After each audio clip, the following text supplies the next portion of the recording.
Hello and welcome back to your favorite podcast, the Golden Nugget podcast.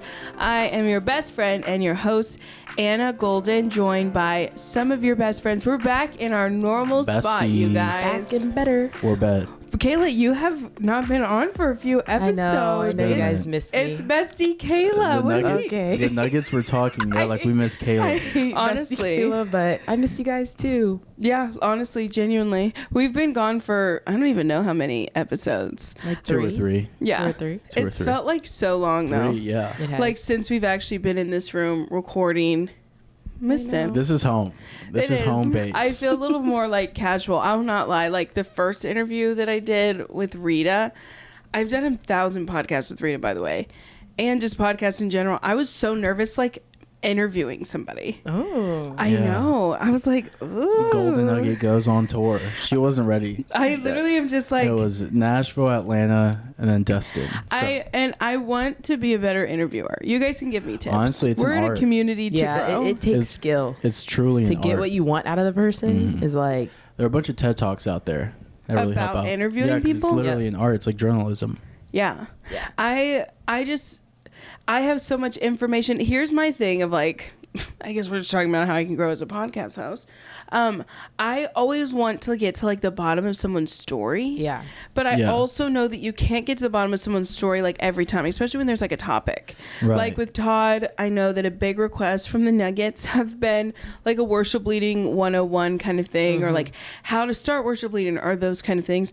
And I was like, I know that's what we want to talk about with Todd, but it's like, what do I start with? Like, where were you born? Right. Yeah. But it's also something you can't force. I feel like you Sure. gotta like plant little seeds, and it's like this little trail, and then boom, we got the Wow, tea. maybe Enoch should do it. I'm like, where it's were true. you on that episode? It's true. I know. I'm It's like, true. I know. I guess I've just been so used to But I being think interviewed. it also helps having history with someone. So Sure. someone like Todd, you've known for a while, so you guys have the right dynamic. yeah. You know what you want to. Well, even like I was telling Enoch this yesterday, I was like, I want to do a podcast episode where we just talk about like your story, because all we've really talked about is like our marriage story, but like your To know whole Enoch. Everyone like, who is this guy? No, Well, actually. it's like even where is he with from? there were so many responses of people like, oh my gosh, we love that Enoch's Dominican, and like They're like, we thought he was mixed. that. Or Honestly, he's You black. could pass. He's black but albino. Enoch. That's Well, crazy. Well, and it he's was tan just- right now, so. I've gotten so much. I've gotten like Israeli. I've gotten mixed. I've gotten. The Israeli one was like, I think a couple weeks ago I was there. It's like it's kind of crazy. I was like, okay, interesting. Yeah. But personally, I'm like, there's so much more that I'd love to dive in. There's so much more to the story. Yeah, like you guys didn't know Enoch's the singer Yep. And saxophone. and saxophone. That's actually true. Little Kenny G action. Like He plays on the episode. That's Is this actually how I episode- won Anna over. I started playing some Kenny G. Could you guys imagine that right now? Like the podcast just clips, and then you just hear a saxophone like faintly playing. Would you guys want a little music session, like a little tiny desk session? That Oh, that There you could go. kind of We be a have vibe. I'm Kayla not take musical. a verse. We're gonna have her take a verse.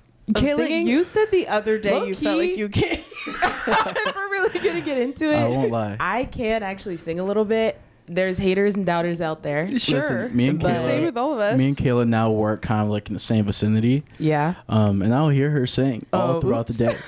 You all- sing all throughout the day. You do. I can't help it. Like it's something That's a that happy I've always. soul But it's right kind of there. like me. It's like a jukebox of like different songs. So Yeah. she'll sing worship, and then the next song is Beyonce. And I'm like, Kayla's all over the place. Kayla's balanced. And listen, I get it. All No, over the literally, place. I didn't realize I did it as much until I started working like with a lot of people around me, Okay. and the videos I get sent of myself singing, and now Enoch singing. And I'm like, I think I do. I do think do the it a worst lot. thing is it's like a thing I guess Gen Z does. They're like, who sings that? And I then- guess Gen Z, when both y'all are Gen Z. Well, it's happened to me before. Technically, we're cuspers, but that's Right. another story. It's for a happened to me different day. before, Okay. and I was like, "Is this a thing?" Because that kind of hurts. Yeah. They're like, "Who sings that?" And then you say, "They're like, let them sing it." Yeah, so that happens That's to me so on the daily. mean. Like I'll be singing, they're like, "Who sings that?" I'm like, "Oh, Elevation," and they're like, "Yeah, let them have that." And I'm like, "Oh, And that's where I would say, let them what? Have my worship? exactly." There you go. Like, Get deep with them. Yeah, seriously. I'm like, you can let a rock have your worship, but I'm One thing Anna's gonna do is get pastoral. She's like, I'm going to turn that into, can Anna's we have gonna a make you second? feel bad. That's No, one I'm thing not that's going to gonna make happen. you feel bad. she's like, "Is this believing the best?" like, like, is everything okay with you? Anyway, guys, also, speaking of, is everything okay with you? I don't have any makeup on today. If I'm always trying to see how many of our listeners are like visual listeners, like YouTube listeners, versus our Spotify fam or like Apple Music. There's a couple other. Is there one you guys prefer? I mean, yeah. Let us know. I would actually love to know that. How many people prefer to even just in general. I like listen versus watch a podcast. Yeah. No matter what, I feel like everybody ends up listening to a podcast, even if you're I love YouTube. But even if you're listening, it's like in the back. I mean, I rewatch these and I'm like on my phone and it's on my TV. Totally. I'm never like watching fully, but I'll have it like in a hidden tab. Yeah. So for those of you who are just either listening with this in the background on YouTube or are listening like driving in your car, wherever it may be, I would actually love to know when you guys like to listen to this. What comfort does it bring you at what time of day? I am so sunburnt. Mind you, our last episode was filmed literally in Florida. Well, when I said Florida, was so Midwest. Florida. Oh, kill me. Back with the Midwest hate. I'm just like, aware. I'm not hating on it. It's like, the icks. Anyway, I was supposed to be pretty close to the equator, right? I don't know. Honestly, I would actually perish if anybody would ever quiz me on geography. Like, I'm so American in that way. It's really bad. That's bad. Where did you think? Stop. Just stop. What country was it? If you're literally going to do something like this, like, honestly, my personal version of hell would be like someone asks me geography questions, probably while I'm doing laundry or something. That would probably be hell for me. No, even to go more extensive that, while hanging the laundry that can't go into the dryer, but you have to hang it wet. I hate that. That's like my worst thing ever. Anyway, all that to say. That's so specific. It is so specific. These are the things that haunt you. Yeah, for sure. That's one of those things I'm like, I can't stand. All that to say, I got so sunburned yesterday. The whole week we were in Florida, I was completely fine. There was moments where I was like, oh, my face skin is resilient to the sun. Because I was like, oh man, I want like a little color. Like I want a little sun kiss. Nothing. We went to Oklahoma yesterday. We're sitting out by the pool. Probably started at noon. Probably left the pool around 4:30. Something like that. I was toast. Cooked. Dang. I don't know what's going on with the Oklahoma sun. That's a little ghetto to me. That I literally just got like so roasted. Meanwhile, Enoch is the most perfect shade. Anytime you've ever laid out, you're like, your dream is the shade that he currently is. So how does it feel to live our dream? No, I feel good. I'm just the whole time you were asking for it.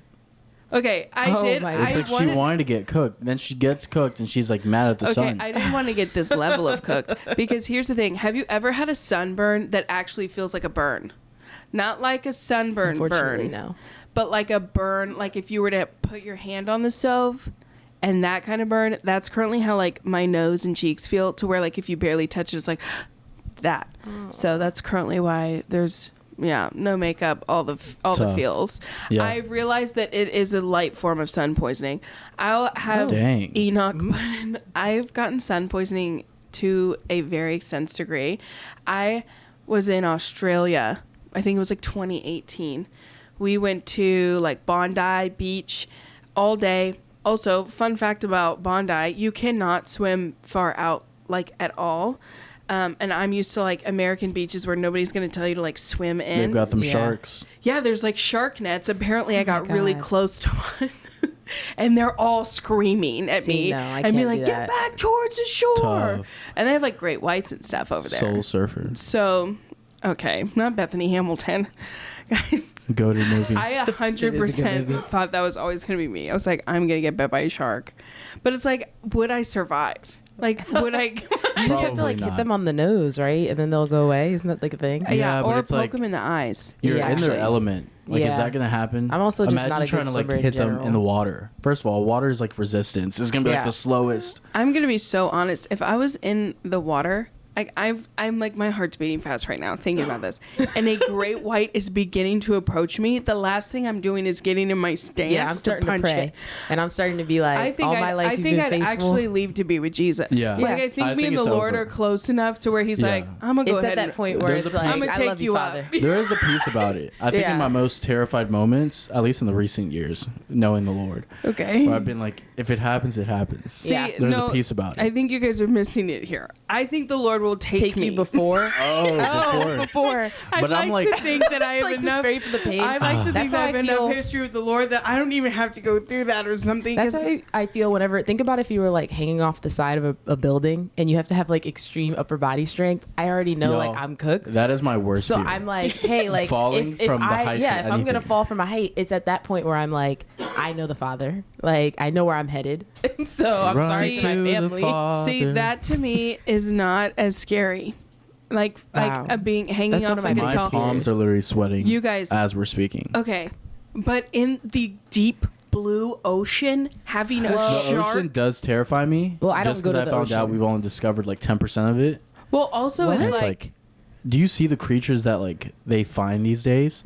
I saw a video on TikTok that they found like this turtle that was like the size of a dinosaur. No, oh I don't yeah, like that. I saw that. I thing don't from- like that. It was See, I literally don't know. When I massive. go to the beach, like I go to the beach, not the ocean. So it's just a different. That Yeah. would never That's be real. me. Well, okay, I back probably to- only go on like maybe 40 Yeah. feet Back out. to what I'm I was like- saying, Australia, they were like, "What are you doing?" And I was like, "Oh, this is how we normally like swim out." I will say, in recent one year, I don't swim out very far because last summer I got stung by a stingray, Yes, never forget. and that She did. that was the worst pain I've ever felt in my life. Oh. And I have a really high pain tolerance. It wasn't even just the sting. It was the uncomfortability. It's not even the pain happens when you sting. It's when the venom is in your foot. Yeah. And then it like shoots up your leg. It feels like contractions. Like it comes in waves. And the I literal can feel that as you the speak literal cure for it is hot water. Oh, but God. mind you, I step on the stingray stinger. I don't know. I think it's a barb. That's what it's called. Shout out to all my barbs. Hey, Barbs.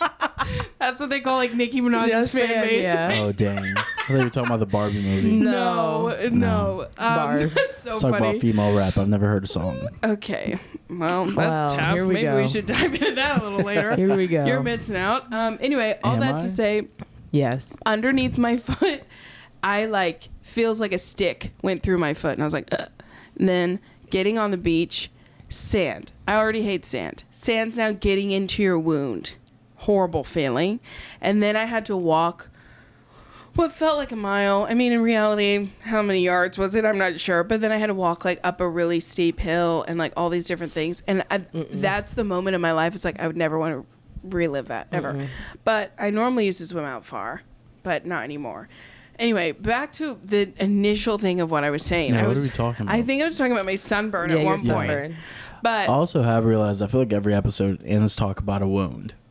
Like she's hurt every episode. Remember the eye like 2 yeah, weeks ago? actually, you know what? I literally thought about that this morning, and it grieved me because You've been hurt like Are every you week. chronic? I'm not a sickly person. I actually, and I'll just, and you know what? This is probably Shorty been payback. sick. This is probably payback because I don't believe people who are sickly all the time. I'm like, something's wrong. It's a mindset. And then meanwhile, I'm like, it's been tough. It's been Sunburn. it's been a The year. eye. Yeah, it's been tough. Yeah, I've been more sickly than I've normally been.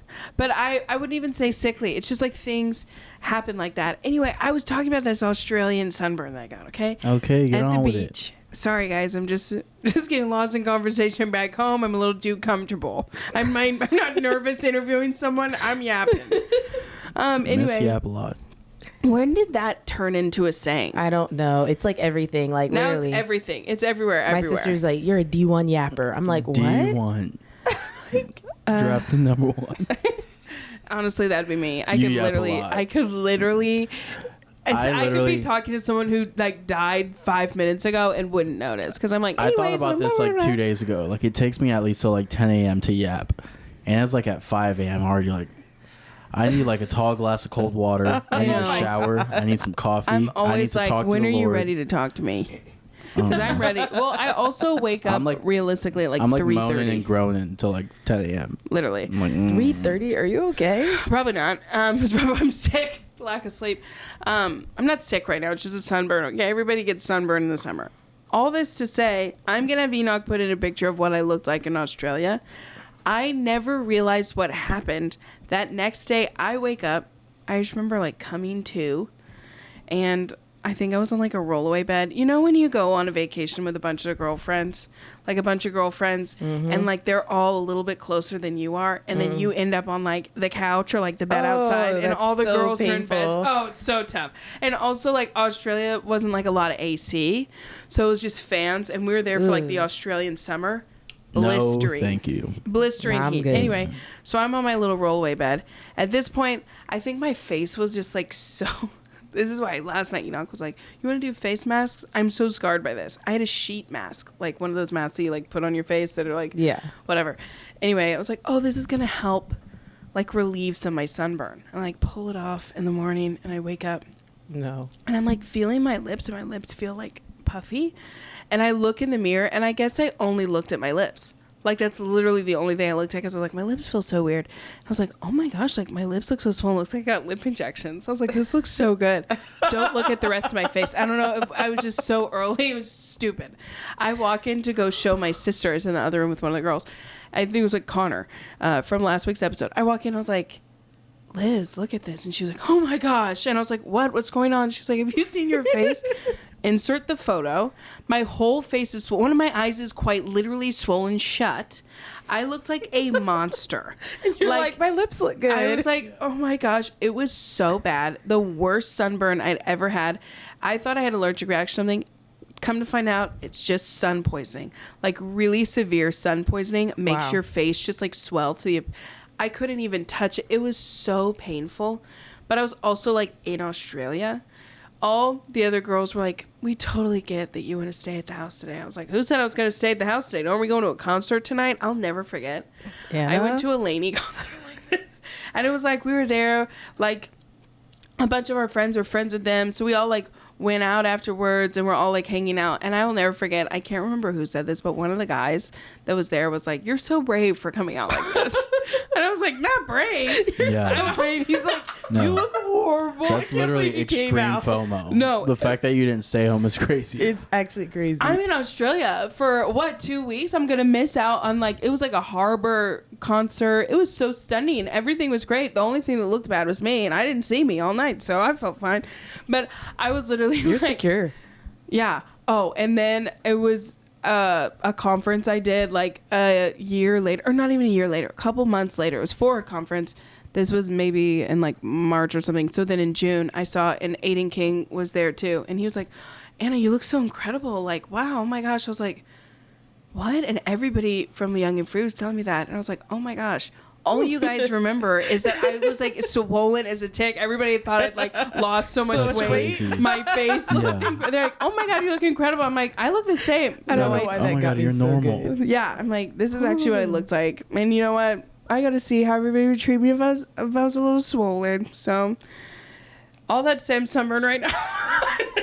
All that to say. 10-minute detour on that. So currently, I am leading worship tomorrow at church. We're going to see if I can put makeup on my face. Too soon to tell. At least it's like giving me a little bit of color. I was going to say, you kind of have a glow to you. Thank you. I am also like slugging right now, where you put like so much skincare on and then you seal it with like a... Aquaphor. I didn't put that Aquaphor on my face today because it said not to, actually on the bottle. Have you been putting that on your face? No. Okay, that's good. But anyway, just making sure. So many detours. Anyways, episode 8. Episode 8. You're keeping track of the number of episodes. Yeah. Should we be like, okay, everybody, how are we feeling with episode 8? I would just like to say that we just had to cut because apparently I was drinking my water and it was heard too much in the mic. It was pretty loud. Yeah. You guys are so dramatic. We're just both like... I want you to hear it back after this. Okay. Totally. Put it in. Put the clip in. I dare you guys. Let's all see if it was intense as you guys thought. Okay. It's fine with me. Okay. This little water bottle that I got, this Simply Modern water bottle, has Love become a part of my personality recently. And one of my friends, because Kayla got one too after I was talking about this, and one of our friends was like, you guys are acting like you invented this. Like, people have had their Stanleys forever. And I'm like, I just want to say, no offense to you all. I love the Stanley community. Please don't attack us. It just looks like Bass Pro Shop to me. Yeah. The thing is, They're not attractive. That company has been around for hundreds of years. It's like my dad used to have one when he would go hunting. Yeah, and they were tailored to men that would do outdoorsy stuff. And now you guys are beating each other up in Target for them. It's really just the colorways. Like, the colors are good, but I like this one personally because it's like the sleek lines, all those things, slick. And it's only was like what, $30. Now, if you do a zoom in, mine is a little scuffed up because the other day Enoch knocked it over. No, anyways, I got mine in mint and green. it's staying hydrated, so update on that. I'm the most hydrated I've ever been because I enjoy drinking the water like this. I also thought about putting something together for you guys of like my current favorites because recently in this last month I've become an Amazon girly, and I've always been Amazon. Welcome. I love Amazon, but I've been like ordering clothes and ordering different kinds of shoes. And isn't that called something? Amazon storefront. Yeah. I tried to create one, and it was just, remember that it just gave me such a headache and I stopped. I don't know. But I can't. I don't remember There's that. so much good gold on Amazon. I'm literally buy all my basics from Amazon. I love Amazon. I'm literally loving it. I bought so many things for vacation, like these little earrings that I'm currently wearing that are little lemons. I loved it. Lululemons. Little lemon. Lululemons. You think that's how they came up with their names? Little lemons. Lululemon. I don't know, Enoch. I guess we can probably figure that out. Anyway, back to us talking about it being the 8th episode. I've run into so many people recently, especially like at our church, who are like, I listen to your podcast. I ran into someone the other day, shout out if you're listening. I don't want to say people's names because I feel like that'd be like, don't say my name on your podcast. I don't know why I feel like people would say that to me, but I know they wouldn't. Anyway, all the things to say. She was like, I listen to every episode all in one day and I loved it. I was like, my gosh, wow, that's incredible. I loved thanks, that. girl. I'm like, that's incredible. I hope that you guys are finding these episodes like so much fun. We love recording them. My biggest hope is that it really is like you're just sitting down, like talking to some of your friends and be like, oh, I've thought of that too. Like all those kinds of things. So happy about it. We're having a blast. I also would love to know from you guys in the comments or just like DM us on Instagram if you listen on Spotify or Apple or whatever, at the Golden Nugget Pod. If you guys like it when it's us and we're at home and we're chatting and it's like free flow, or do you guys like really love guests more or the balance of both? I think I'm really curious to see in that way because we really are just kind of like getting our sea legs as like podcasters. I don't think I'll ever call myself that. But does that make sense? Yeah. Just kind of seeing like what you guys like. Obviously we see from like views of certain things. Y'all love Enoch. Anything that has to do with Enoch, it's like skyrocketing. They love Enoch. And I was like, that's all sweet. right, Go well, off, Thank you Enoch. guys. yeah. How does that make you feel? It's really blessed. Yeah. So Just humble. really blessed. So humble. You so hate it. sweet. No, I love it personally. He's like, I'm really the star. He's like, I'll just take the day off then. I just walk off. okay, that's just so dramatic. I give everybody the egg. I did a Q&A kind of thing. I guess it would just be a questions thing on my Instagram yesterday. I would love to do episodes like this every so often, or we kind of all just like touch base together. We gather around, we talk, get caught up on all life things, but kind of doing, I don't know if I like the term big sister chat. That makes me feel like I'm 45, which if Big you're 45, sis. that's incredible, but I'm currently not 45. In my head, I'm like 15. In reality, I'm 27. The other day, I told someone I was 28. And then Where did that come I from? came back your the next birthday's day. coming up. Yeah, it's in July 8th. If everybody like to mark that down in their calendars. What are you planning, Enoch? 28 on the 8th. I don't know. We'll probably go somewhere. Maybe the mountains. Ew. Aw. Oh. I was like, oh, he wants Not to a take her mouse. somewhere. She's like, ugh. I was like, "Aw, you're disgusted." We talked yesterday about like Maryland. There's this place that I want to go to in Maryland. You Not want to like go to Maryland? Baltimore. I'm from Maybe. Maryland, so I'm like, you want to go to Maryland? There's so That's many crazy. beautiful like What's that? coastal areas. There is. Yeah, where's that nice coastal area by Boston? What would that be called? The Hamptons? Or no? I know what you're talking about, and I can't remember the name. It's I like, want like a little East Coast vibe. yeah, it's East not. Coast for life. I'm sorry. I know love it's the like East Coast. Nantucket, something like that. Would I don't love know. that kind I of don't know. vibe. You guys let us know. But anyway, back to our tangents. Having like a segment of like an advice moment of like, okay, write in your story. We want to hear it. And then we kind of provide like, you know, what we've experienced through life. I love the idea of like the big sister chat, but maybe it'll look something like Ask Anna. I will say there was this show, and I saw this on TikTok the other day, and I love that people are like reviving this memory in their head. Maybe this is still a radio show. Did you guys know what Delilah was? Or are you too young? I think Too we're young. too young. Too young. Okay. Growing up, mind you, I was so sheltered. I talked about this in the first episode, like to the T. We didn't listen to secular music. We had nothing. Okay. This was like She was saved. growing up. We just didn't Yeah. have any other like besides like Barlow Girl, you know? So you guys don't know what that is either, huh? It was a No. Christian girl group. No. No idea. I know Bible Man, That's good. That's one. VeggieTales. Veggie Tales. That's it. That's where the buck stops. I think I was allowed to Prince watch of like Egypt. PBS. Prince of Egypt was great. Yeah. Okay, so all those things had no exposure to the outside world except I got this. My best friend growing up, Emily, she was such like she romanticized the past. So she wanted like everything vintage. Her favorite TV show was like I Love Lucy, and all she wanted to do was like listen to vinyls. And this was like listening to vinyls before listening to vinyls was like a cool hipster thing. This was like so hard to find vinyls. We only could find them at like thrift stores, that kind of thing. Like artists weren't really recreating records for vinyl. Anyway, she found this record player, and my parents let me get one because they're like, it was a record player. But that record player could also get like FM and AM radio, and you could play CDs in it, and you could plug in your iPod. Dynamic. Yeah. So, but every night, I think it was every night, there was this talk show called Delilah. And it was like, Delilah. And people would call in and ask the craziest questions and advice, and she would answer them. And it's like, I can hear her voice because it was like so soothing. I was listening to the craziest stuff. I yeah. should have never been able It's kind of I crazy. love that kind of I stuff. never I'm like should've- on that side of TikTok. But I should have never been able to hear like these unhinged. things, and I'm like little sheltered old me and like cleaning my room listening to Delilah, and I was like loved it. But I want to mimic that kind of thing, I Yeah. guess, here. Not There's some as great stuff out there that unhinged do that. or crazy. But you guys wrote in some, and I'd love to find a way that we can do more of a long form submission because I know these like Yeah. cut off, all that. But maybe we do it once a month, every other month. Or maybe it's even like a weekly segment. I don't know. There is one that I don't understand.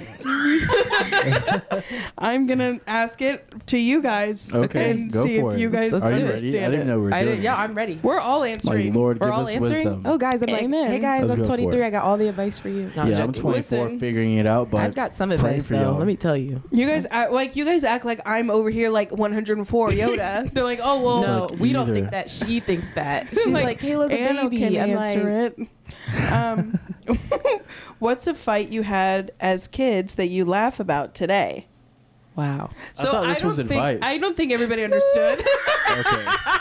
That's a great. It's a Kayla, great that laugh question. is so crazy. I don't. And we're gonna massage this out. Okay. I Yeah. think now I'm able. I should have done a story where I'm like explaining what I wanted this to be, but people are just asking questions. But that But one I didn't that's a necessarily good understand. question. I would Well- love for you guys to know what's a fight that you had as kids that you laugh about today. Wow. I There's think so many to pick from. I can only think of one, Okay. but it's like I feel like I still fight about it. What? And it's like food. It's like sharing food. Enoch. It's like, Why? And even in our marriage episode, when it was like, "What's the hardest thing about your guys' marriage?" and we're like, "Probably food." yeah. I'm Literally. like, we need to was dial about that in. We food. need to But figure that out. I had two siblings, and we literally were always fighting about someone would bring home leftovers. and you Oh, put that's the a name, big- you put your name on it. You put "Do not touch or I will kill you." Like it got that deep. Yeah. And no matter what happens, they always cross the line. Yeah. And that next morning, that food is gone. What's a fight I had as a kid, and you saying that, I fought with me and my sister. We would fight like dogs over clothes.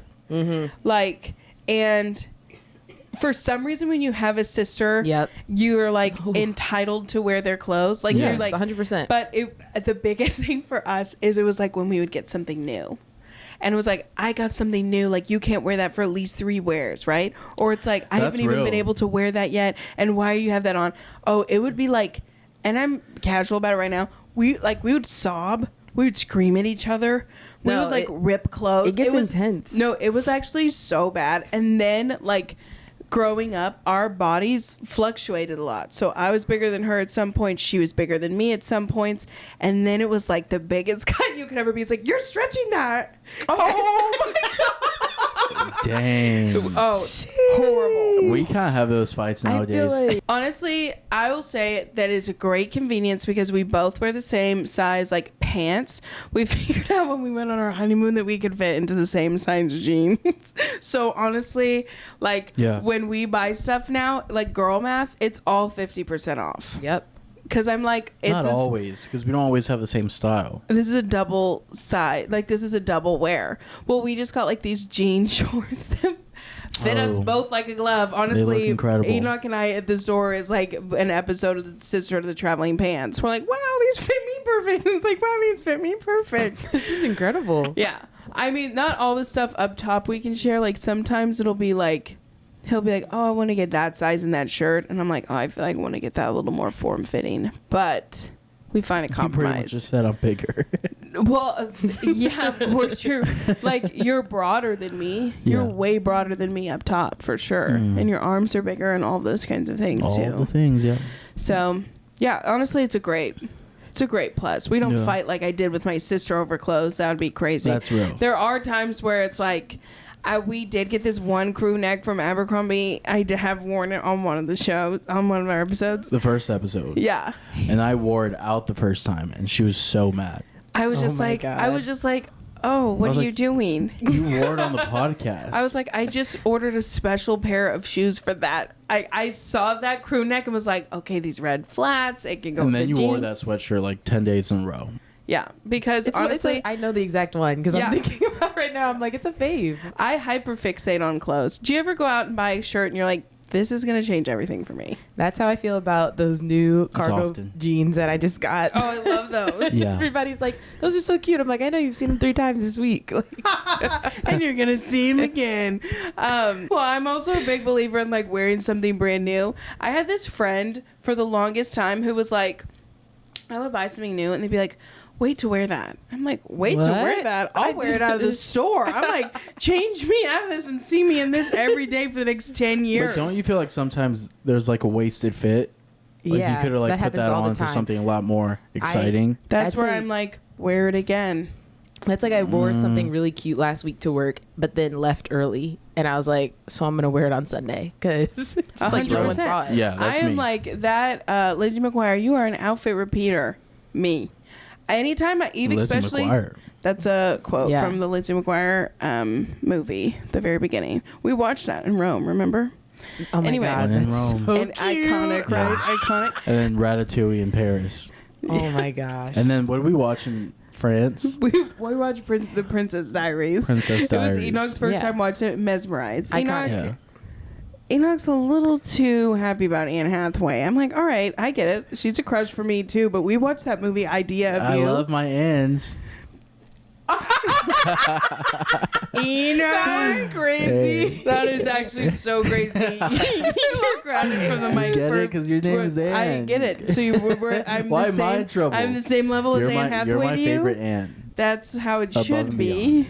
We did watch that new movie about. What was it about? Harry Styles? Have you seen it? It's a Harry Styles fanfic that was turned into a movie. Yes. Yeah. Overrated.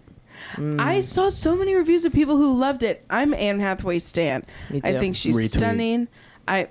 You can pause. You can actually pull your mic back for this. Said a retweet. Yeah, I think she's stunning. You got celebrity crushes? I really don't. Not really. Yeah, you do. If Really? if I were to sit here and talk about celebrity crushes I have, you'll first of all feel sick, and then later you'll be like, "What do you mean?" Spit it out. I'm strong enough. What do you mean? I really don't have celebrity crushes Except at for all. Anne So interesting. Hathaway. I'm like, all my crushes Anne are Hath- celebrity crushes. Really?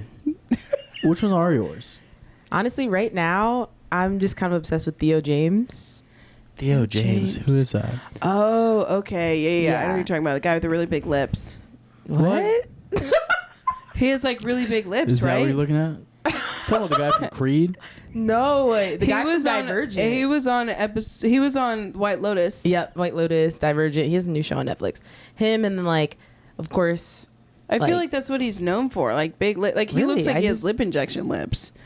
I see what you're saying. Yeah. I see what you're saying. Yeah, he's incredible. And then obviously Ryan Gosling could do no wrong in my eyes. Love Ryan love Ryan Gosling. Gosling. We He's just went to perfect. go see The Fall Guy. The Fall Was it Guy is a good? great movie. I fell asleep because Oh. it was like the longest It's day so of good. life. We I don't woke up at think- like dawn. It I was don't on think a Hollywood vacation. has ever like shined the light on Stuntman? Yeah, and that was so good. I'm thinking I might go see it tomorrow night. yeah. I'm glad that they're raising awareness for stuntmen.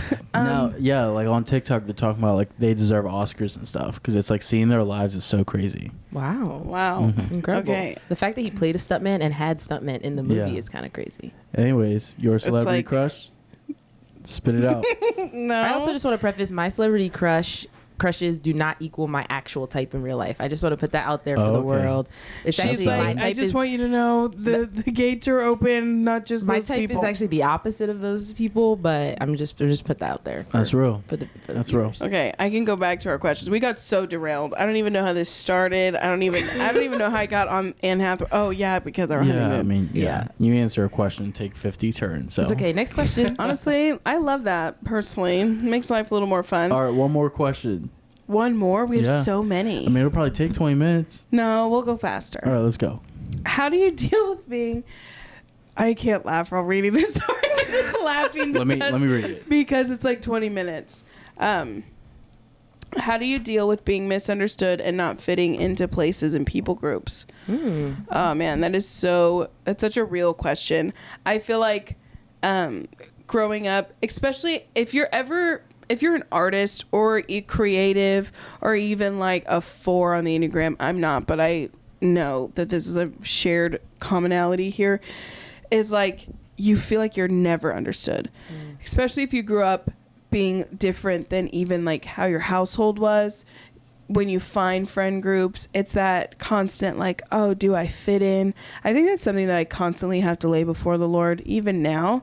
I remember there was a song I was at a Passion conference a couple years ago, and I'm like, Sean Curran had come on stage, and it was that song. It's like, you're bigger than I thought you were, but the pre-chorus of that song is, you understand me, and I just sobbed because I was like, man, really to be known by the Lord and to be understood by the Lord, and to really let that sink in my life, I stopped searching for being understood by people. Now, yes, you want people around you who feel like they can share commonality with you. Yeah, for sure. And that is something that I feel like is something you can pray for. And it comes with a lot of conversation. I think of one of my really good friends, Chris, who actually lives here in Dallas now. And when we first became friends, there wasn't really a lot of commonality in our life or like lifestyle. Like he had nothing to do with like music or anything like that. And that just through conversation became more understanding of one another. And I do feel like there are friendships that maybe even you have now that could cross that bridge of understanding, and that just really takes like time and that communal like desire to understand more, if that's making sense. Yeah. But I think that not feeling in like you're fitting in, I remember I really struggled with this when I was like 22. And there was a moment that I had with the Lord, and he was like, every single room that I'm in, you're invited in. Every single room that I'm in, you fit in. So before you walk into these rooms, I want you to personally invite me in to come with you. Wow. And it was just kind of a practice that I had where I'd feel like I was sticking out like a sore thumb, and I felt like I was like, man, I am so different. I do not feel like I belong. And the Lord was like, invite me into those rooms and watch it like shift atmospherically. And that was something that was huge for me. But the practical side of things is, finding people who kind of walk similar lives than you. And even if you have close friends, you're like, oh, I don't feel like they get me. Give them the opportunity to understand you, and give them the opportunity to also misunderstand you too. I think that sometimes feeling misunderstood feels like an attack when it really is just someone who can't wrap their mind around necessarily something you're walking through, or something that you could possibly be going through. Does that make sense? Yeah. You guys can obviously jump in on any of that too if there's something that you guys feel, but I understand that feeling so heavy, and it was really just something that I had to take to the Lord. Okay, I'll go to the next one if you guys good. How to be patient but also proactive as a single adult who's open to dating. This is great. Sheesh. Here we go. A lot of single questions, I imagine. There actually is quite a few questions about singleness. I want to say that I'm so flattered that people are asking these things. I do feel like I've gotten an influx of this. It's a both and. I've gotten an influx of this since Rita and I did that singleness podcast, but also since I've gotten married. Just because I've gotten married doesn't mean I'm the expert of knowing how to get married. I will say that, or how to find a husband, because I was literally, Kayla and I were talking about before the cameras were rolling, and Enoch was like, is the podcast rolling? Because we were just conversation about this. I was single a year ago, less than a year ago, and had all the same questions and all the same things of like, in the sense of, man, am I going to meet someone that's going to be interesting enough for me to marry? Like, all of these different things are like, what could I... Did that happen? Yeah. You sure? Yeah. Enoch. Let us dive into this. Anyway, so I think with all of those things, I just want anything that I say to come from that stance. In no way am I like, I've solved it because I've gotten married. I actually can't stand that rhetoric from people who are married, or recently married, because I think that it actually isn't helpful, because there is so much to do with environment and who you're around, and like there's like a level of like getting out there. And so I think that that's a lot of the premise of this question. It's like how to be patient but also proactive, and that's truly it. Because as women, you're like, okay, you don't want to pursue. You've been told, like, I'm not the pursuer, but you want to be available. Like, you don't want to be closed off, but it's like you don't want to seem desperate. And it's like, I feel like I'm doing that speech from the Barbie movie right now of like being a woman. It's like slightly some impossibilities.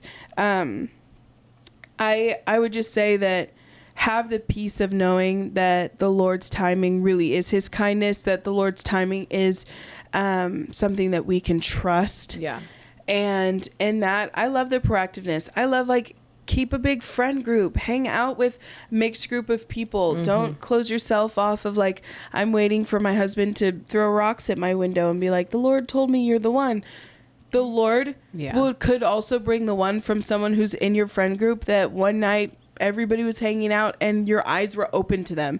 I think that sometimes it is like, I know for me, I struggled with that like fantasy of like, it has to look exactly like a movie. And the first time we lock eyes, like me and Enoch knew each other way before we knew we would ever date or get married or like each other. And I think that sometimes it just happens like that. Kayla, you're single. You're out there. You were telling us about you're hanging out with... I am out there. Yeah, because you are in these friend groups where you guys are like, where my man at? Okay. Like, I feel like for me, it's just like, it feels like the topic of the times. Like, it just feels like no matter what you're doing, who you're hanging out with, it's going to come up.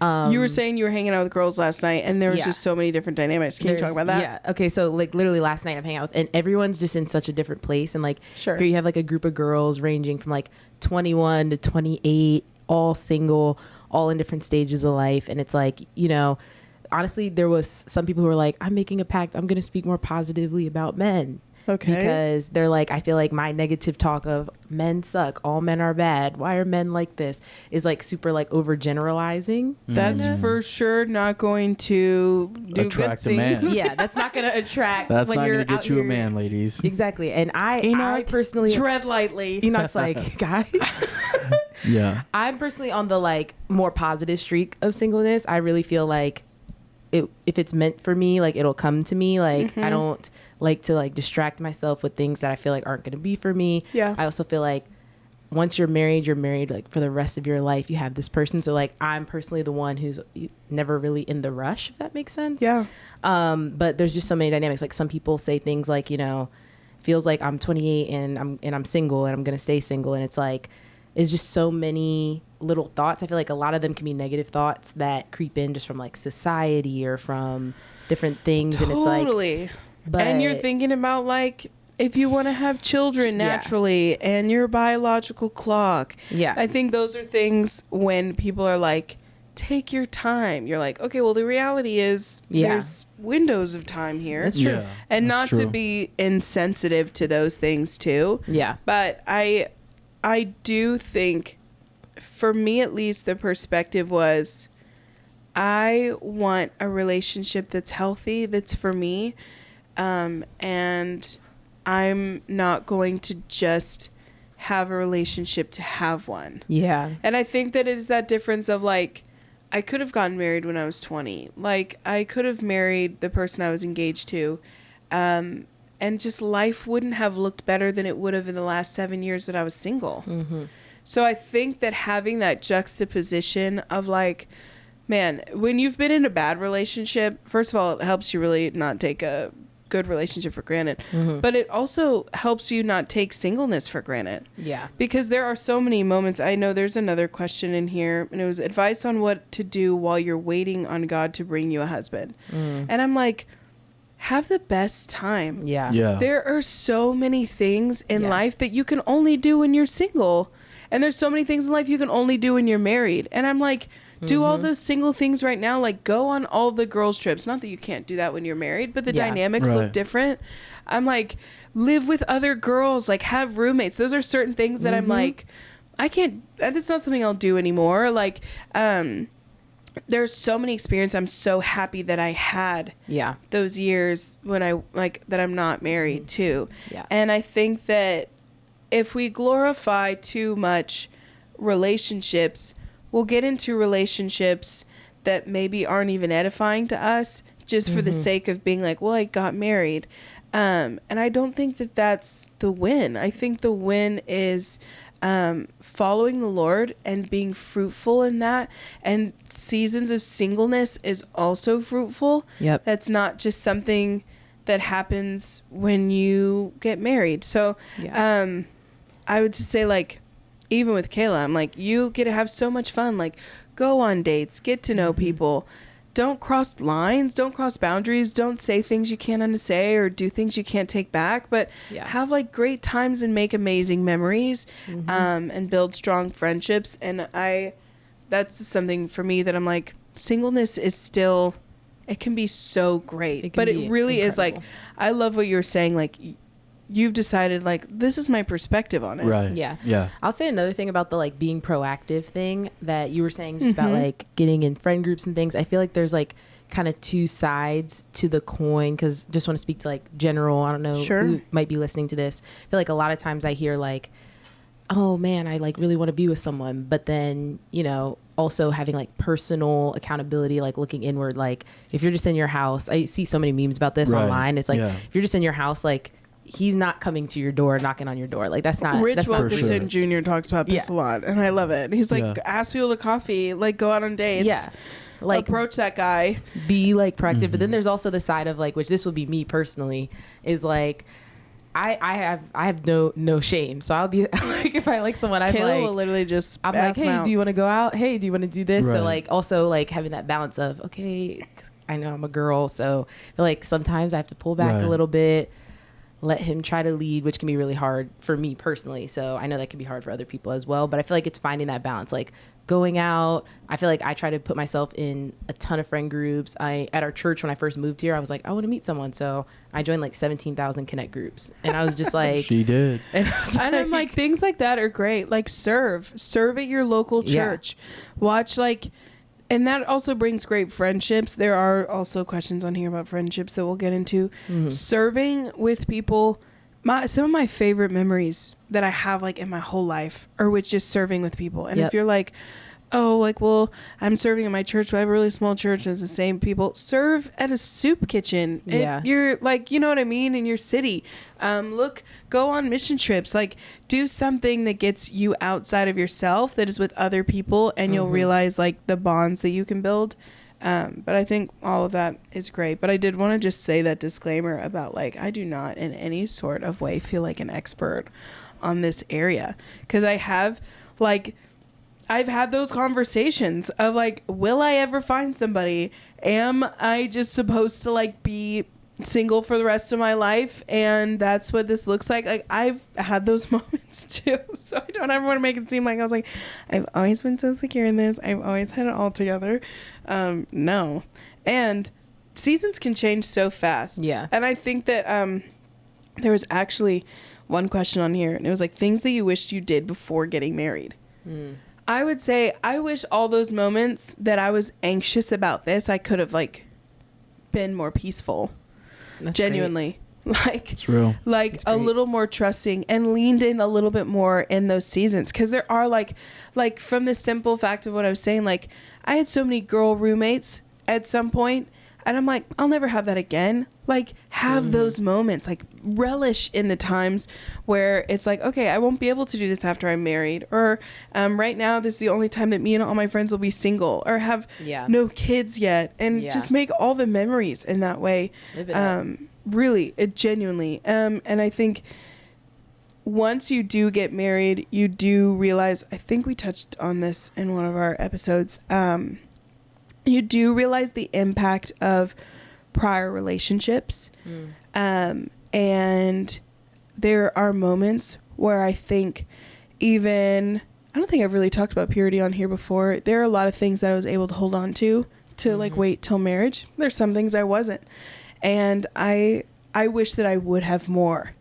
And I think that I say that in the sense of not like remorse of like, oh, I'm shameful, but it's like those things really do affect your relational dynamic moving forward. Like the amount of relations that you got into, like how far you went with certain people, those kinds of things can kind of play into it. And obviously we lay all those at the foot of the cross, and there's no shame in that and turning around. And if that's your testimony, that's beautiful. So I think that that's something that I thought like, well, technically this isn't a sin, and it's like towing the line a little bit, and it's not going to affect anything. It ends up affecting things that you don't realize. So I think that's something too before got married. And also just realizing that not everything, loneliness isn't healed within marriage. Loneliness is healed with the Lord. That's something, I actually started writing a song about this the other day, and it was like, that's something that can always sit at your table if you allow it to, even if you're in a committed relationship. And I think that was something that I had to come to with the Lord, because I think if I would have gotten married like 4 years ago, I would be like, oh, this is going to cure all of that. It's like, no, it's not. Just because someone's around doesn't mean you're not going to be lonely. Right. That's actually a inner healing that had to take place in me. But that's something that I'm happy that happened before I got married. But hope that makes sense. Okay, we can get to a couple more of these. How to find healthy, godly community as an adult. I think what we just said, like serving together, being a part of a local church, serving, tithing, 360 involvement. It's easy to attend a church on Sundays. Who knows you? And for people like, oh, it's kind of hard. You're going to have to put yourself out there a little bit. Get in people's faces, connect as much as you possibly can. All of my deepest friendships I've met in church, and I'm so grateful for it. But like I said, it really all came from serving. I think if I wasn't serving on like a worship team or something like that, or serving in different areas I have in the church growing up, like youth or kids ministry, I could have easily just attended church and felt like I didn't have community. But it really did take effort on my side of things. And don't just keep waiting for people to reach out to you. Be the one to reach out. And I don't think that's a bad thing at all. Yeah. I'm just kind of rapid firing some of these if you guys have anything to say. Yeah.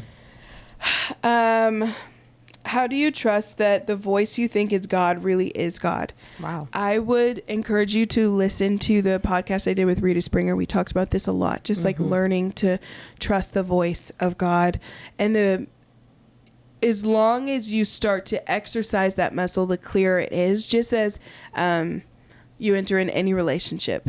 When me and Enoch first started dating, if he would say something and I would hear it, as we continued to date, the longer I heard his voice, the more I could hear him in a crowded room and be like, oh, that's Enoch. That kind of thing happens also with the Lord.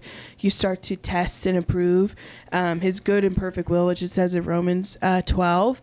I think that also everything the Lord says is going to line up with Scripture. Yeah. It's not going to be outside of that. So the more they also like, a lot of times I hear from the Lord is when I'm reading his word. And that's just like the foolproof way to do it. I feel like if you're ever wanting to be in like a season where you're like, oh man, I feel like I can't hear the voice of God, read the word. Like let like read the words in red that you know that Jesus spoke, and it illuminates his heart to you. And also something, I had a mentor one time be like, I think I was newly dating someone at that point. And he was like, what if so-and-so, whoever was dating, I honestly probably couldn't remember, gave you a book on them and was like, hey, here's an instruction manual on how to be in a relationship with them and all their stories and everything. I'm like, oh my gosh, I would be like burning through that. Yeah. He's like, the Lord gave you one. Why aren't you burning through that? Wow. Sheesh. So I think that was something too that illuminated like the power of Scripture. It's really easy wanting to be like, oh, well, I just want to hear from God just for me. It's like, okay, well, the story of Moses could also speak to what you're going through. The story of Joseph could speak to what you're going through. The books of Proverbs, wisdom, can help discern what you're going through. So never discount that as well. Hello, I struggle with confidence constantly. Any tips or verses that you hold on to for that?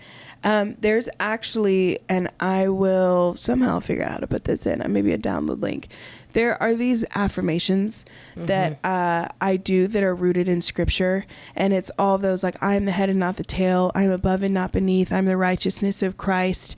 I am a lender, not a borrower. I like all these different things that Scripture says about us. That to me, growing up, that was like a staple in our family. We woke up every morning and we said all of these Bible affirmations of how the Lord identified us. Those things are not to be lost on us.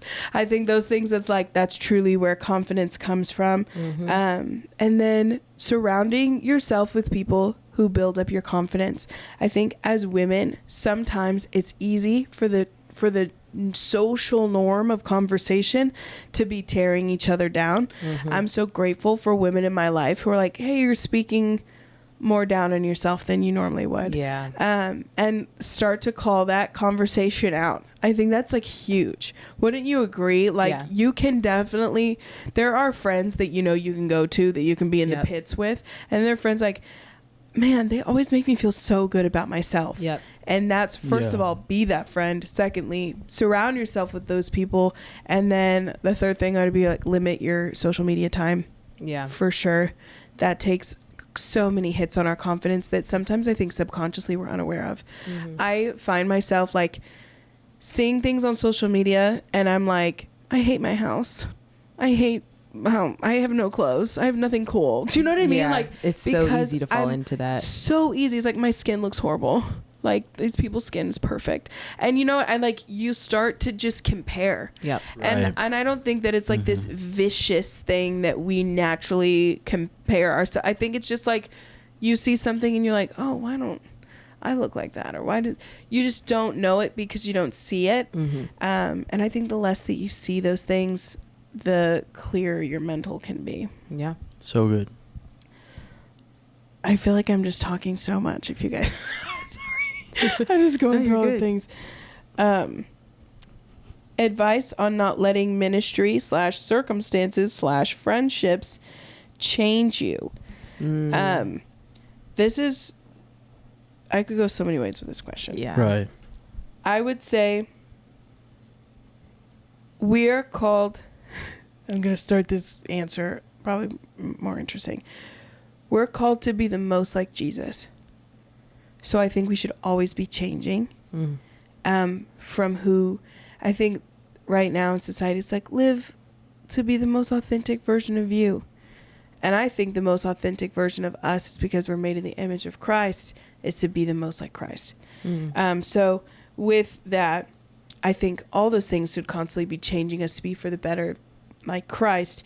But if those things are changing you to actually not represent Christ, not letting those things change you, I think you probably need to be a part of maybe a different ministry or have different friends or circumstances like that. I think that what I'm feeling from this is like how to have that unshakable thing that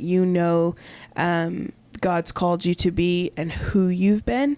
Right. And I think that is just being so rested and rooted in who the Lord says that you are. Like I said, like in those affirmations, that confidence, and realizing that, I think Lauren Daigle said this one time, and it was like giving people the permission to misunderstand you. And that's going to happen all the time. Like just because someone around you doesn't necessarily understand maybe your call, maybe your ministry, maybe what you have going on, even in your friend group, that doesn't mean that it's necessarily wrong. Always have wise counsel that you're going to. Yeah. But that doesn't mean everybody's going to get it. I think of the story of Joseph, and when the Lord gave Joseph these dreams, he didn't have the maturity to understand yet that not everybody's going to get it. Yeah. His dad understood it, and his dad showed favor on him and realized that. But his brothers were like, oh, no, we're never going to bow down to you. That's never going to be a thing. You're sharing something with us that the Lord shared with you that we reject. Yeah. And I think that in that moment, if Joseph was insecure, he would have been like, oh, I'm wrong. Like, you guys are right. Like, forget I said anything. You know what I mean? Yeah. So I think that there's a level of being planted in what you know that the Lord has said about you and called you to. And I would say also as far as like not letting maybe your circumstances change you for the negative, I think like for me, it goes back to like a self-awareness. So like I feel it kind of goes back to the confidence question a little bit as well. I feel really confident in who I am as a person. Yeah. And I feel like I know at my core now, still evolving and getting better and like, you know, getting closer to trying to be more like Christ, but like my core, like who I am and my values and like who I like to present myself as, like I feel like I know that. So then I'm self-aware when I'm maybe entering in a new environment or I acquire a new friend, to be able to say, I feel like maybe this one, and it could show up in the way of like, man, I'm compromising on this one value that I usually wouldn't compromise on. Yeah. That could be, I feel like that it could look like that, like like let me do a self inventory. Like I feel like I'm changing a little bit in this circumstance. And so like kind of identifying those things. And I feel like knowing like who you are as a person and then who you are in Christ and like what he says about you really is like the blueprint for life. Even like, why do I feel like I'm okay to like be out there and dating is because I'm like, I already know who I am. So if I enter a relationship and I'll be able to tell, and I would hope I also have like friends around me that will be able to tell like, hey, you're not actually acting like yourself. But I feel so confident in who I am that I'm like, oh, I could enter into this relationship or this friendship or this new job or this new church and not feel like I'm changing who I am at a core of like what I value. Yeah. Does that make sense? No, I totally. And I think too with that, the circumstances, the ministry piece, friendship piece. And I feel this from the person asking, like, life is always going to throw us major curveballs. If you're working in ministry, if you're working in the marketplace, people are always going to disappoint you. Yeah. Things are always going to offend you. Like, that's just how life goes. And it's becoming an unoffended person to where when we take those hits, it doesn't change us for the worse. It doesn't give us a reflex that now every time we go to trust someone, we don't because of a situation that had happened before. And I think that that's just learning rhythms of grace with people, with yourself, and just resting in like, okay, I know that this didn't turn out how I thought it was going to turn out, but I know that God's still good. That never changes. His word is faithful. He never changed his mind on me. And just kind of circling back to that, like, if we are called to be like Jesus and the values of Jesus, the way that we forgive won't make any sense. The way that we let things go won't make any sense to other people. And that's really where we start to not let life circumstances affect us, when we can just immediately get over it. And it's so much easier said than done, but it really is the way of Jesus. Like, I shared this with our worship team the other day. I was reading this excerpt. I actually think I shared this on Instagram as well, from this why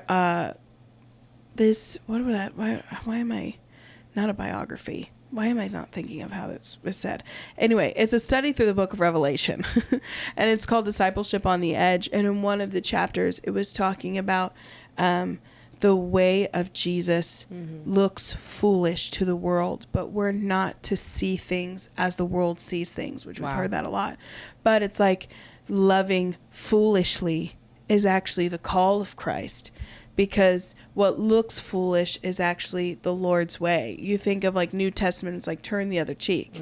If you're out and you're watching a fight and some person hits the person in the face and they just turn the other side and they get hit on the other side and they keep turning, you're like, you idiot. Yeah, it's crazy. Like, stand up for yourself. Yeah. And it's like, that's not what Jesus did. Jesus actually took every hit and still said, like, forgive them, Father. They don't know what they're doing. So I think that when it comes, like, when it boils down to that, just learning how to let things go. And let, so real. If you need to go to counseling and talk through it with someone, I think that stuff is so beneficial. There's two things that I learned in counseling, and it was this juxtaposition of not being a victim but being accountable. And when something happens to you in life, to not remain as the victim but be accountable, of realizing, hey, what happened to me was unfair. And I can actually grieve the unfairness.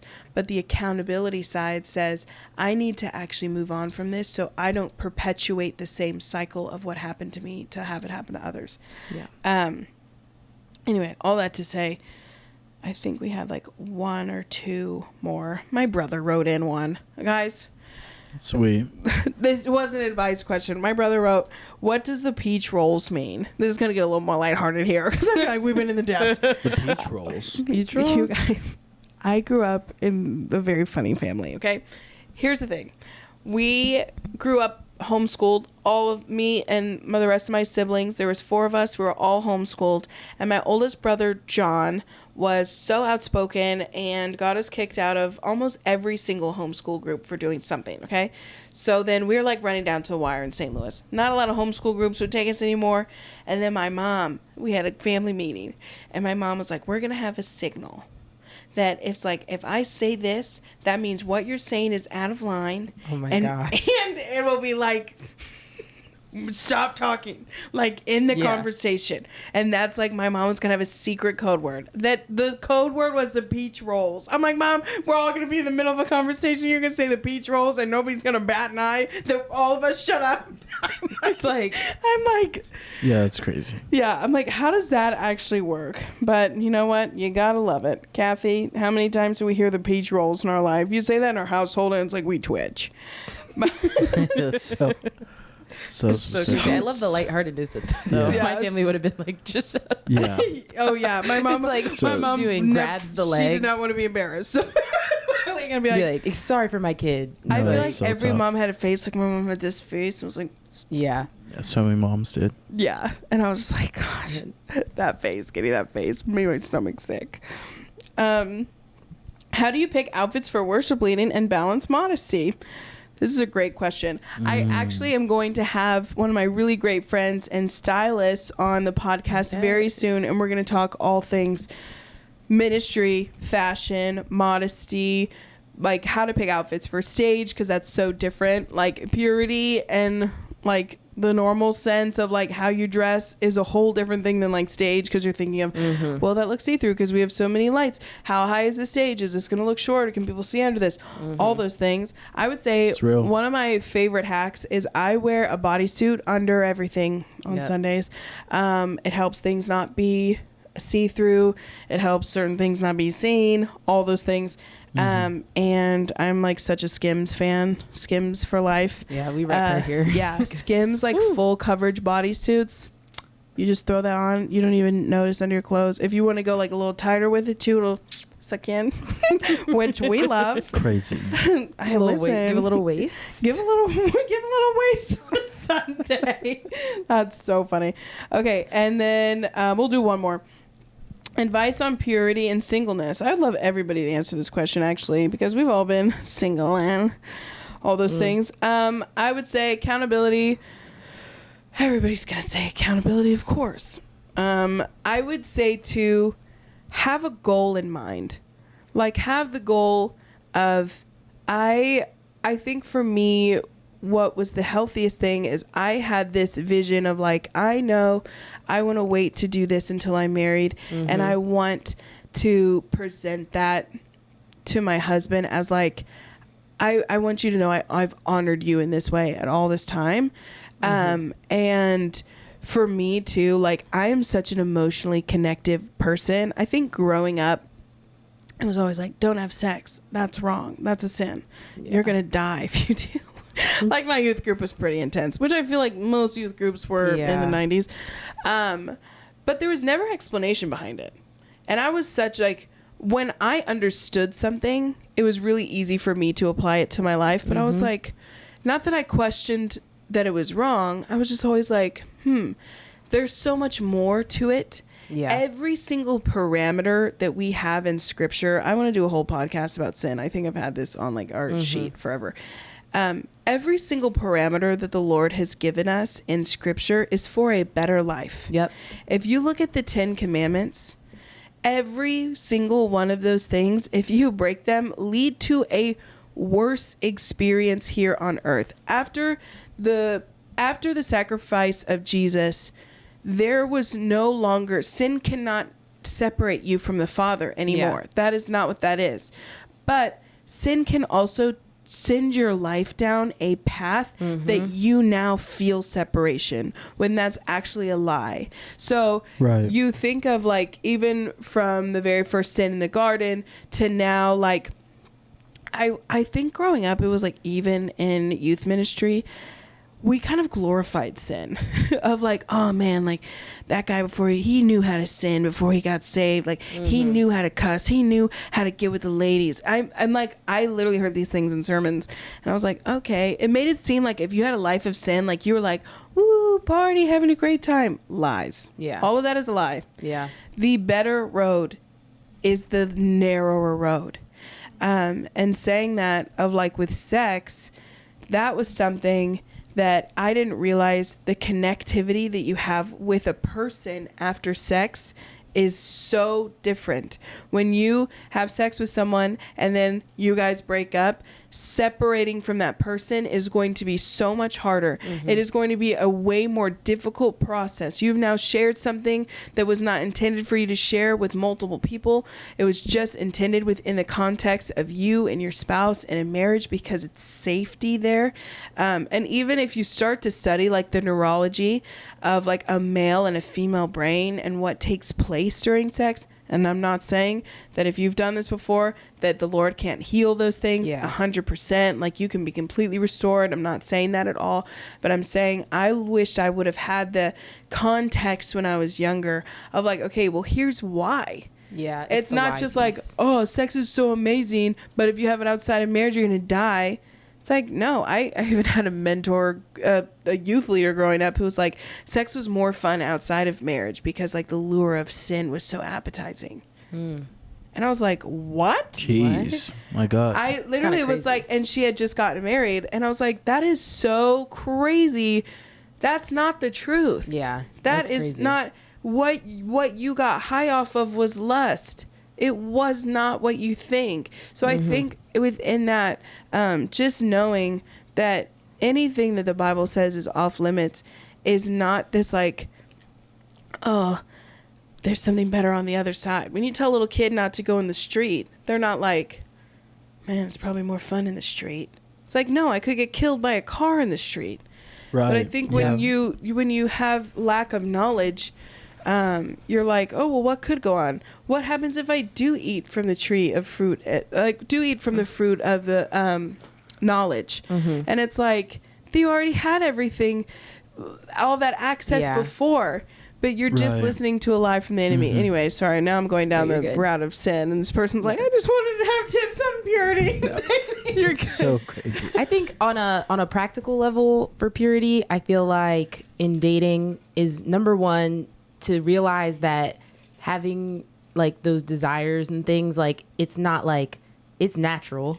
Number one, like if you're in love with someone or like you're dating someone, like you should want to have sex with the person you're dating. And it's like that's a real thing, and it's even the most holy of holy. You could be like, oh my gosh, I'm like a pastor's daughter and I work at a church, and it's like you still like those things are attractive. So I think number one, knowing that, and then number two, boundaries. Just knowing for me, I'm like, I feel like I'm upfront and unapologetic about my boundaries. I'm like, for me, of course, there's different stages in dating and things that you can like bring those things in at different stages.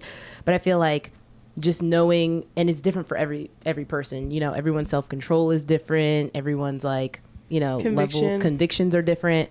So like on a practical level for me, like I'll go out with someone that I'm extremely attracted to. So I'm like, okay, I'm going to be home by 10. You know what I mean? Like that's just like a random practical thing that just goes with my convictions on what I know that I'm capable of, but also what I know I'm called for, and like trying to balance it all. So I feel like boundaries, knowing yours, and then being upfront with it as well is a key piece. And I think I saw a clip of this the other day. I wish I would have saved it and sent it to you guys. A huge question. And I asked this question too when I was dating. How far is too far? Yeah, that's real. What's a sin? Now, when you start playing the semantics game, I just want to go ahead and let you know, don't do whatever you're trying to get away with. Yeah. That's if you have to ask, then it's probably too far. Sign. That's something, and the way that this teacher kind of walked through it is he was like, okay, you're in a relationship with the Lord. That's like our dynamic. And you're asking like, how far is too far with someone else? So when you're like, if I'm in a relationship with Enoch and I'm like, well, what's cheating for you? And it's like, okay, well, if I touch another guy's arm, that's not cheating, but it didn't make you feel too good. And it's like you start going down this road of like, yeah, technically, but I think that a lot of stuff is conviction. Like I know people who waited to kiss until they were engaged or till they were married. That we did not wait to kiss until we were married. Right. But if you know that like, hey, if I kiss, that's just going to open a door to something, and I'm going to have to run through so many other doors if that happens. Know yourself, know your boundaries, have your leaders keep you accountable for that. But I would say any form of sex is sex. Yeah.